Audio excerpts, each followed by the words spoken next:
ওসমান হাদির মাথার মধ্যে যে গুলি মারল, দুনিয়ার বিচারকেরা চাইলেই 24 ঘন্টার মধ্যে গ্রেপ্তার করে তার ফাঁসির আইনটা কার্যকর করতে পারত, কিন্তু দুনিয়ার বিচারকেরা কেন করে না? কারণ দুনিয়ার বিচারকেরা তো টাকার দরবারে বিক্রি হয়ে যায়, আর যারা টাকার দরবারে বিক্রি হয় এদের কাছে জীবনেও মাজলুমের চোখের পানি, জীবনেও এদের কাছে কোনো কিছুই ভালো লাগে না।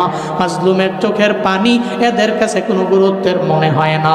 এরা জালেমের টাকায় চলাফেরা করে, এই জন্য ডে বাই ডে এরা এমন হয়ে যায়। ফি কুলুবিহিম মারাদ ফাযাদাহুমুল্লাহু মারাদা, এদের অন্তরের মধ্যে ব্যাধি, আর ডে বাই ডে আজ কাল একটা পর্যায়ে তার অন্তরের ব্যাধিগুলো বাড়তেই থাকে।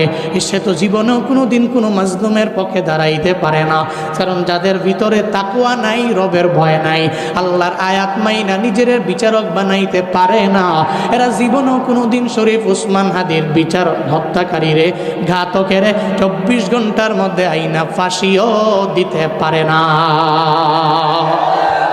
কিন্তু আল্লাহর বিচারের কাঠগড়া কেমন? আল্লাহ বলেন রবের বিচারের কাঠগড়া হলো এমন, আল্লাহ কয় বান্দা তোর অন্তরের মধ্যে যা আছে সব বিষয়ে হিসাব দেওয়া লাগবে কি লাগবে না? আবার প্রকাশ্যে যা করো সব ব্যাপারে আল্লাহর দরবারে হিসাব দেওয়া লাগবে। ইউহাসিবুকুম বিহিল্লাহ, আল্লাহ কয় হিসাব দেওয়া লাগবে রবের দরবারে।